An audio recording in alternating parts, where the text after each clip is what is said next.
Eh bien, bonjour pour ce nouveau live direct depuis Autran pour parler un petit peu des élixirs andins cette fois-ci. Et nous avions donc programmé les élixirs andins et la protection. Alors voilà un thème bien intéressant, un thème qui est toujours bien d'actualité. Chez Eva, dans les élixirs contemporains, nous avons bien entendu le composé de vulnérabilité et de protection avec les trois achillées. Alors, dans les andins, nous avons un autre type de protection. Alors, le fondamental, comme dirait Sophie, l'élixir fondamental est pour la protection dans les andins, c'est bien entendu l'élixir floral de Canelo. L'élixir floral de Canelo, ou la cannelle de Magellan, c'est un élixir d'un arbre sacré des Indiens Mapuche, de la zone donc sud de l'Argentine et du Chili. Et c'est un arbre avec une fleur blanche, crème, et l'arbre, c'est l'arbre sacré. Tous les événements et tous les travaux que font la machi, la chamane mapuche, se font toujours avec des branches de cannelle. Donc, qu'est-ce que nous avons? C'est que nous avons là un élixir qui va permettre de nous protéger, de créer un cocon protecteur, mais avec un grand avantage, c'est qu'il va créer ce cocon protecteur en nettoyant d'abord. Voilà l'avantage particulier et fondamental de l'élixir de Canelo. Et c'est pour ça qu'il est bien différent de généralement des autres élixirs que nous pourrions penser pour la protection, par cette qualité donc de nettoyer avant de protéger. Alors, protéger, c'est vrai, on parle de protection aujourd'hui. Protection, c'est donc l'action de protéger. C'est défendre un objet ou un être vivant, et c'est-à-dire donc de veiller à ce que cet objet ou que cet être vivant ne lui arrive rien de mal. Et c'est bien donc l'objectif de ces élixirs dont nous allons parler aujourd'hui. C'est-à-dire que nous prenons soin de la personne, nous prenons soin des émotions, nous nettoyons ces émotions négatives, ces émotions en déséquilibre, afin de pouvoir ensuite créer le cocon protecteur. Attention avec la protection, justement, on parle trop souvent de protection en pensant qu'il suffit de protéger, c'est-à-dire de mettre un écran.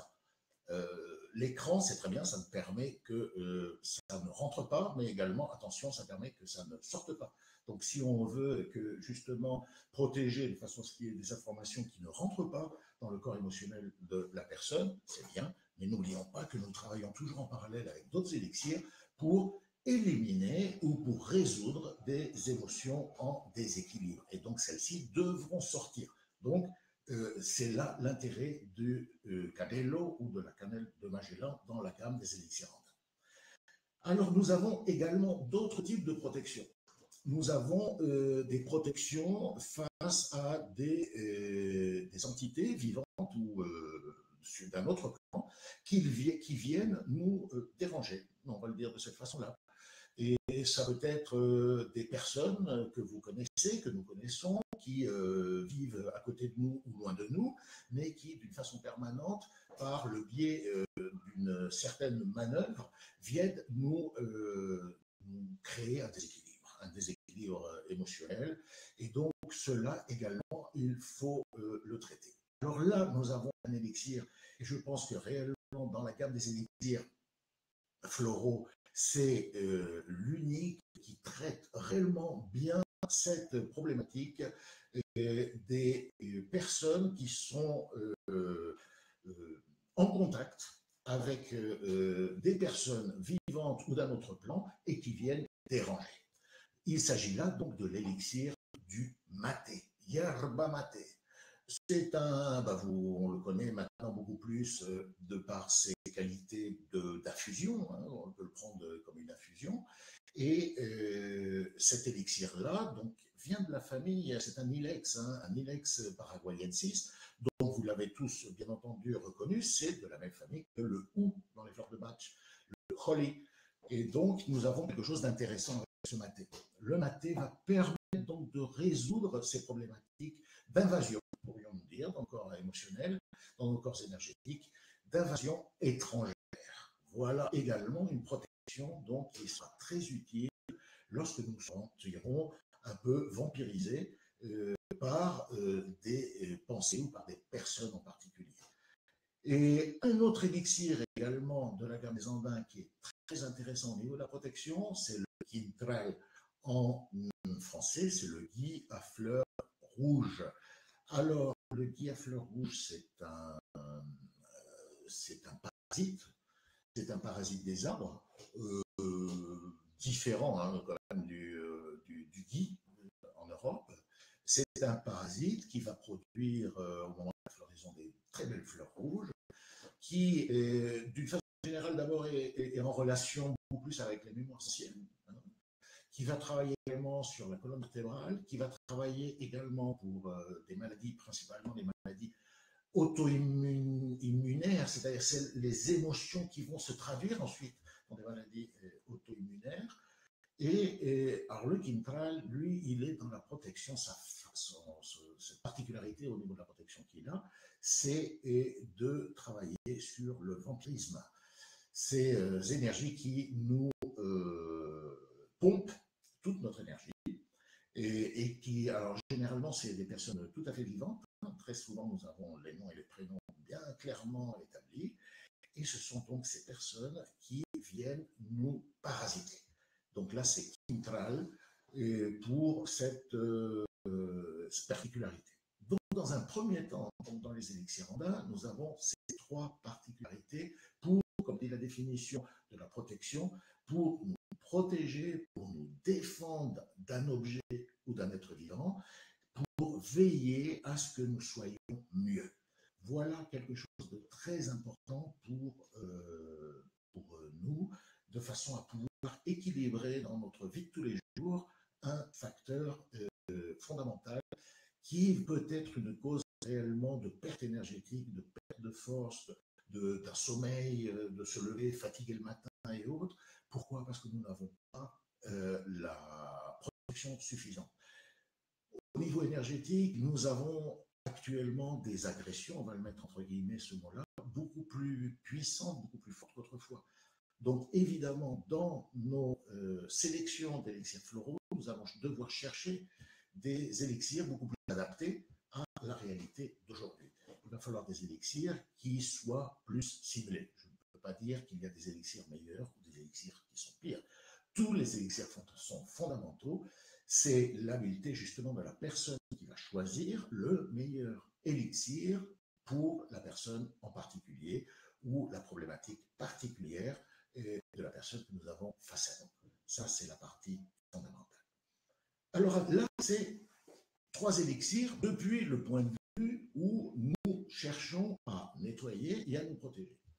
Mais également, nous pouvons aider avec certains élixirs andins à éviter que certaines personnes soient dans une attitude d'attaque, hein, c'est-à-dire une attitude agressive face à soi-même ou face aux autres, au niveau émotionnel. Hein, je ne touche pas la partie physique. Hein. Et nous avons par exemple, dans ce cas-là, nous avons le bougainvillier. Alors, le bougainvillier, lui aussi, c'est un élixir qui va être très intéressant, c'est un peu un élixir de la communication qui va aider les personnes qui sont très agressives, les personnes qui lancent toujours ces petites pointes bien affilées, généralement aux gens qu'elles aiment bien, aux gens qu'elles voudraient avoir autour d'elles, et justement, elles obtiennent le contraire, c'est-à-dire que les gens qu'elles aiment bien, qu'elles attaquent avec des mots très violents et très agressifs, et pour se protéger, ces gens-là vont fuir. Donc nous avons là aussi un autre aspect au niveau de l'usage et de l'utilisation des élixirs floraux, de partir ou d'apporter une solution depuis le début, depuis l'origine.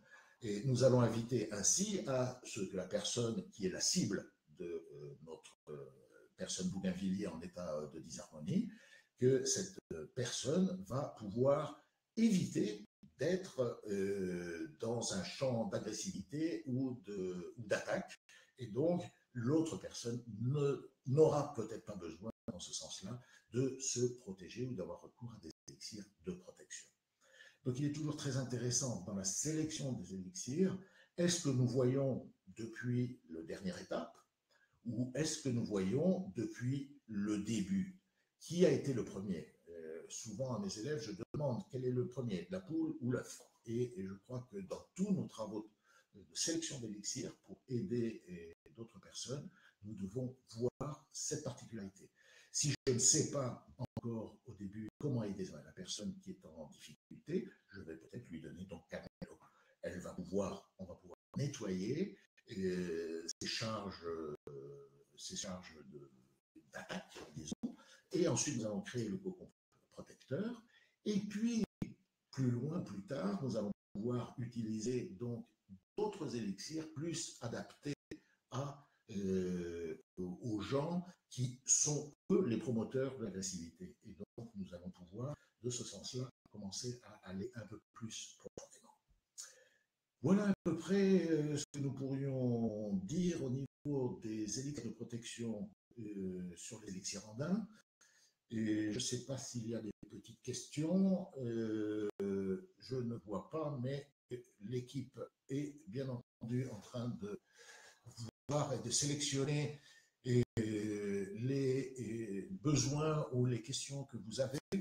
J'en profite pour saluer Françoise. Merci Françoise de nous accompagner. Et également Anne-Sophie, également Muriel. Muriel, ça fait plaisir.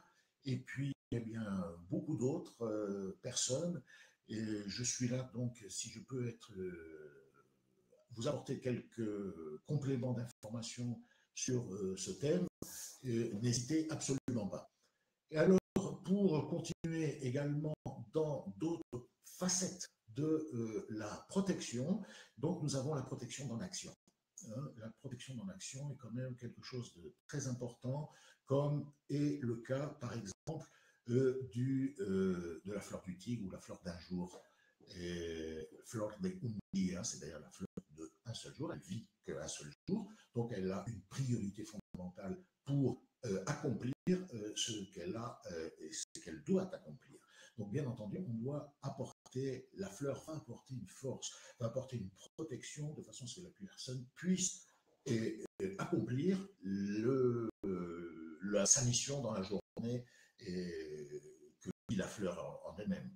Nous avons également, je regarde ce magnifique petit poster que nous avons là, et avec les 24 élixirs andins, et je vois également la Costilla de Adán ou Sigine couleuvre, qui est une fleur qui va également nous apporter une protection dans l'action lorsque nous ne pouvons pas faire. Toutes les fois où nous décrétons nous-mêmes, par protection peut-être, et certainement, nous décrétons que nous ne pouvons pas faire. Donc, la Costilla de Adán va être un élixir qui va nous donner cette force pour réaliser et pour rompre les décrets que nous nous sommes nous-mêmes fixés. Vous voyez que très souvent, les élixirs ont, d'une façon générale, toujours un aspect de protection. Il faut vraiment connaître et apprendre toutes les facettes des élixirs floraux. Il y a toujours un aspect plus ou moins important de protection dans l'action que va promouvoir un élixir floral avec ses qualités de réalisation. C'est comme également l'oiseau du paradis. Avec le paraíso, l'oiseau du paradis que vous connaissez, bien entendu, cette fleur magnifique qui nous vient d'origine de l'Afrique du Sud, c'est également la protection dans l'action. C'est comme si sur ce petit tremplin bleu qui nous invite à sauter vers la spiritualité ou vers les cieux, et nous pouvons brûler avec tous ces pétales orange tout ce qui nous empêche de nous accomplir toute cette partie de créativité. Pourquoi nous mettons des freins? Parce que nous n'avons pas le sentiment de protection dans l'action que nous allons mener. Donc, si nous pourrions résumer, nous avons des élixirs typiquement pour la protection, cannelle de Magellan. Ensuite, des élixirs que nous pourrions mettre donc en deuxième plan lorsque on a identifié des éléments qui sont des attaques pour la personne en particulier que nous souhaitons accompagner. Nous avons yerba mate lorsque nous avons des contaminations, nous pourrions dire, ou lorsque nous avons des présences de personnes présentes ou de personnes d'autres plans, hein. Là, il y a un grand-père qui vient de nouveau un peu nous tirer le petit doigt du pied la nuit. Donc là, nous avons yerba mate. Et puis, nous avons également ces vampires que nous connaissons, ces vampires qui sont bien vivants, mais qui ont besoin d'énergie et qui vont se mettre alors vont s'alimenter de notre propre énergie. Et là, nous aurons le quintral. Ensuite, ou le gui à fleurs rouges. Ensuite, nous avons tous les autres élixirs. Nous allons devoir chercher cette particularité de protection qu'ils ont dans l'action particulière. Cosmos, dans les élixirs contemporains, Cosmos, pour faciliter l'expression et la communication, va nous donner cette protection également. Donc, voyons et sachons adapter également toutes ces merveilleuses qualités de tous les élixirs que nous avons à notre disposition et ne pas prendre uniquement en grande ligne, simplement pour attaquer une problématique ponctuelle des gros élixirs ou des complexes. Ça, c'est très bien pour agir en premier plan, mais essayons d'agir dans toutes les préparations, dans le quotidien, avoir certaines fleurs donc, de protection, avoir des attitudes de protection, c'est-à-dire certains gestes ou certaines routines que chacun pourra évoluer et mettre en place de façon à être protégé. Ainsi, notre âme pourra donc, ou notre personnalité pourra s'exprimer comme elle doit. Voilà à peu près, et je ne vois pas beaucoup de questions. Donc, j'en déduis que le thème est clair, que c'est une thématique qui intéresse tout le monde et sur laquelle tout le monde a déjà travaillé. Et je vous invite donc à essayer, si vous ne l'avez pas déjà fait, et essayer cette thématique des élixirs andins, ces 3 élixirs dont nous avons parlé. Alors là, je vois par exemple Eva qui nous demande ou qui nous cite un témoignage au niveau de Canelo, et elle nous signale que son essai avec Canelo a été tout à fait comprobant, et que c'est un élixir qui a également agi au niveau des mycoses vaginales. Alors ça, c'est un thème très très intéressant. Ça ne m'étonne pas, Eva, que Canelo ait pu travailler au niveau de certaines mycoses.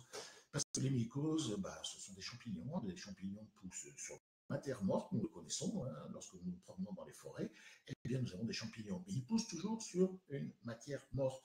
Et cette matière morte, d'une façon ou d'une autre, peut être justement un terrain favorable justement pour des attaques. Très souvent, ce sont des vestiges d'attaques antérieures qui n'ont pas été résolues et dont le squelette, entre guillemets, est toujours là et donc devient un humus ou une matière favorable à la croissance de certains champignons. Donc, au niveau de la muqueuse vaginale, je pense que oui, tout à fait. Ce témoignage me paraît très intéressant.